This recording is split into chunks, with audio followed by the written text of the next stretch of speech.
अपने कर्मों का फल। आनंदपुर एक छोटा सा सुंदर गांव जो चारों ओर हरियाली और शांत वातावरण से घिरा हुआ था। वहाँ के लोग सरल जीवन जीते थे। उनकी जीविका मुख्य रूप से खेती पर निर्भर थी। इसी गांव में श्रीधर नामक एक ईमानदार और मेहनती किसान रहता था। श्रीधर का परिवार उसकी दुनिया था। उसकी पत्नी सुहासिनी एक स्नेही और समझदार महिला थी। उनके दो बच्चे थे, बड़ी बेटी गीता और छोटा बेटा रवि।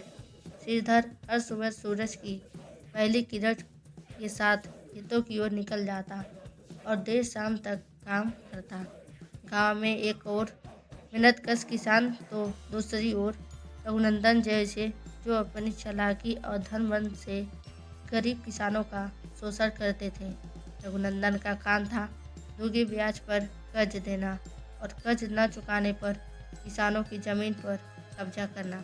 श्रीधर की फसल पिछले कुछ वर्षों से अच्छी नहीं हो रही थी, फिर भी उसने कभी साहूकार के पास जाने का विचार नहीं किया। वह अपने छोटे से खेत से जो भी उगाता उसी से अपने परिवार का पेट भरता था। एक साल गांव में बेमौसम बारिश हुई। खेतों में खड़ी फसल बर्बाद हो गई। श्रीधर के पास अगली सीजन के लिए बीज खरीदने तक के पैसे नहीं बचे। श्रीधर ने गांव के बड़े साहूकार रघुनंदन से मदद मांगे। रघुनंदन ने दोगे ब्याज पर कर्ज देने की बात कही और कहा कि समय पर कर्ज न चुकाने पर उसकी जमीन साहूकार की हो जाएगी। श्रीधर मजबूर था, उसे अपने परिवार का भविष्य सुरक्षित रखना था। उसने कर्ज ले लिया और बड़ी मेहनत करके अगली फसल उगाने की तैयारी शुरू कर दी।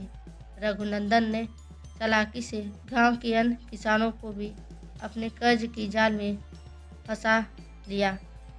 वह जानता था कि अगर फसल फिर से खराब हुई तो किसान कर्ज चुकाने में असमर्थ रहेंगे और उनकी जमीन उसकी हो जाएगी।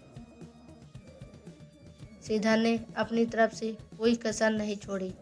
इस बार फसल अच्छी हुई, लेकिन रघुनंदन ने जानबूझकर फसल की कीमत गिरा दी और उसने किसानों से उनकी फसल औने पौने दामों में खरीद ली। श्रीधर की सारी मेहनत बेकार चली गई। वह कर्ज चुकाने में असमर्थ था। रघुनंदन ने उसकी जमीन छीनने की धमकी दी। श्रीधर ने हार नहीं मानी।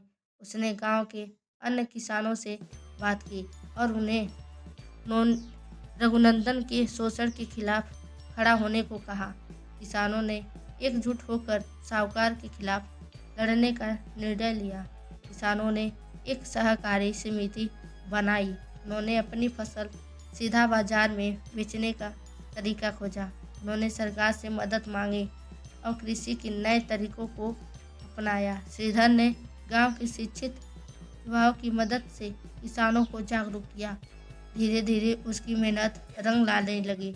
रघुनंदन ने अपनी संपत्ति बचाने के लिए कानूनी प्रक्रिया में किसानों को उलझाने की कोशिश की, लेकिन श्रीधर और किसानों ने मिलकर अदालत में अपने पक्ष को मजबूती से रखा। अदालत में यह साबित हुआ कि रघुनंदन किसानों के साथ धोखाधड़ी की है। अदालत ने रघुनंदन की संपत्ति का बड़ा हिस्सा जब्त कर लिया और उसे किसानों को लौटाने का आदेश दिया। किसानों ने अपनी जमीन वापस पा ली। सहकारी समिति के माध्यम से गांव में नई ऊर्जा का संचार हुआ। श्रीधर का परिवार अब पहले से अधिक खुशहाल था। संदेश: ईमानदारी और मेहनत से किए गए कर्मों का फल हमेशा मीठा होता है।